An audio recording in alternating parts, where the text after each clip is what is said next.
Hi! చాలా ఈజీగా, టేస్టీగా మష్రూమ్స్ కర్రీ ఎలా చేయాలో ఈ వీడియోలో చూద్దాం. మష్రూమ్స్ తినడం వల్ల మన బాడీకి చాలా విటమిన్స్ అండ్ చాలా ఎనర్జీ కూడా వస్తుంది. మంత్లీ ట్వైస్ అయినా మనం మష్రూమ్స్ అయితే ఖచ్చితంగా తినాలని డాక్టర్స్ అయితే చెప్తున్నారు. మష్రూమ్స్ కర్రీ కోసం ముందుగా మనం మష్రూమ్స్‌ని ఫ్రెష్‌గా ఉన్నవి కొనుక్కోవాలి.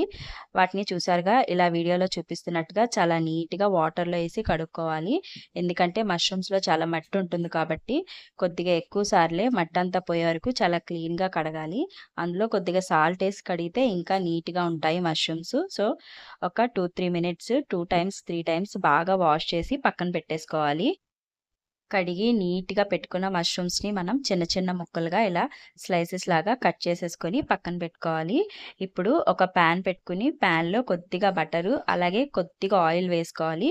బటర్ వేసుకుంటే కర్రీకి మంచి టేస్ట్ వస్తుంది. సో, బటరు అండ్ ఆయిల్ కూడా కొద్దిగా వేసుకొని ఆయిలు, బటరు బాగా వేడి చేసుకోవాలి.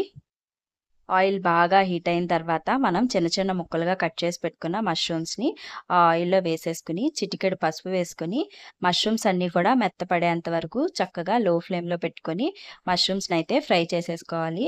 మష్రూమ్స్ ఇలా ముందుగా ఫ్రై చేసుకోవడం వల్ల కర్రీ త్వరగా అయిపోతుంది. త్వరగా కుక్ అయిపోతాయి. ఇలా మంచిగా దోర దోరగా నీట్‌గా మష్రూమ్స్ అన్నీ మెత్తపడే వరకు బాగా వేయించుకొని పక్కన పెట్టేసుకోవాలి. ఇప్పుడు అదే ప్యాన్‌లో కొద్దిగా ఆయిల్ వేసుకుంటే సరిపోతుంది. ఆల్రెడీ ముందు కొద్దిగా ఆయిల్ ఉంది కాబట్టి, కొద్దిగా ఆయిల్ వేసుకొని చిన్న చిన్నగా తరిగి పెట్టుకున్న ఉల్లిపాయ ముక్కలు, అలాగే 2, 3 పచ్చిమిర్చి కూడా వేసుకొని బాగా దోరగా వేయించుకోవాలి. ఉల్లిపాయలు బాగా వేగితే మనకి కర్రీ మంచిగా టేస్టీగా ఉంటుంది. ఉల్లికాయలు బాగా మగ్గించుకున్న తర్వాత ఒక 2 మినిట్స్ అలా లో ఫ్లేమ్‌లో వదిలేస్తే బాగా మగ్గి, బాగా డ్రై అవుతాయి. అప్పుడు ఒక స్పూనుడు అంటే ఒక చిన్న స్పూన్‌తో అల్లం వెల్లుల్లి పేస్ట్ అయితే వేసుకోవాలి. పచ్చివాసన అంతా పోయే వరకు కూడా అల్లం వెల్లుల్లి పేస్టు ఉల్లిపాయ ముక్కల్లో వేసుకొని బాగా కలుపుకోవాలి. ఒక 2, 3 మినిట్స్ అలా చేస్తే పచ్చివాసన అంతా పోతుంది. తర్వాత ఒక 2 టమాటాల్ని మెత్తగా గ్రైండ్ చేసుకొని పెట్టుకోవాలి. ఉల్లిపాయలు, అల్లం వెల్లుల్లి పేస్ట్ బాగా మగ్గిన తర్వాత మనం పేస్ట్ చేసి పెట్టుకున్న టమాటా పేస్ట్ కూడా అందులో వేసేసుకొని బాగా కలుపుకొని ఒక 2 మినిట్స్ అలా లో ఫ్లేమ్‌లో అయితే ఉడికించేసుకోవాలి. బాగా టమాటాలు కూడా బాగా మగ్గిపోయిన తర్వాత, మనం ఆల్రెడీ వేయించి పెట్టుకున్న మష్రూమ్స్ ముక్కలన్నీ కూడా అందులో వేసేసుకొని, దాంట్లో రుచికి తగ్గట్టుగా కొద్దిగా సాల్ట్, అలాగే కొద్దిగా కారం, అలాగే కొద్దిగా పసుపు వేసుకుంటే సరిపోతుంది. అలాగే కొద్దిగా ధనియాల పొడి కూడా వేసుకోవాలి. ధనియాల పొడి వేసుకుంటే కర్రీకి మంచి స్మెల్ వస్తుంది. అలాగే టేస్ట్ కూడా యాడ్ అవుతుంది. ఇవన్నీ వేసుకొని బాగా కలిపేసుకొని బాగా మగ్గనివ్వాలి. ఇదంతా కూడా మనం లో టు మీడియం ఫ్లేమ్‌లో పెట్టుకుంటే సరిపోతుంది. అలాగే తర్వాత కొద్దిగా మసాలా పొడి వేసుకుంటే మంచి టేస్ట్ అయితే యాడ్ అవుతుంది. ఇవన్నీ కూడా బాగా కలుపుకొని ఒక 2, 3 మినిట్స్ వేగించుకున్న తర్వాత మనకి సరిపడినంత వాటర్ అందులో పోసేసుకొని చక్కగా మూత పెట్టేసుకోవాలి. వాటర్ ఎక్కువ వేసుకోకపోయినా పర్వాలేదు.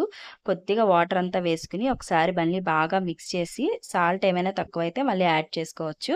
ఇలా మూత పెట్టేసి మీడియం ఫ్లేమ్‌లో పెట్టి ఒక 5 మినిట్స్ అయితే ఉడికిస్తే మనకి చక్కగా కర్రీ అయితే రెడీ అయిపోతుంది. కొద్దిగా వాటర్ ఉంటే గనక మళ్ళీ ఒక 2 మినిట్స్ మనం కర్రీ బాగా దగ్గరకి అయ్యేంత వరకు కూడా స్టవ్ మీద పెట్టుకొని కలుపుకుంటూ ఉండాలి. అంతే చాలా ఈజీగా మష్రూమ్స్ కర్రీ అయితే రెడీ అయిపోయింది.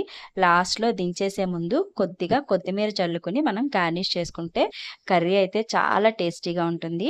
వంట రాని వాళ్ళు కూడా చాలా ఈజీగా చేసుకోవచ్చు. ఈ కర్రీ అయితే ఒక 15 మినిట్స్‌లోనే కర్రీ మొత్తం కూడా మనకి అయిపోతుంది.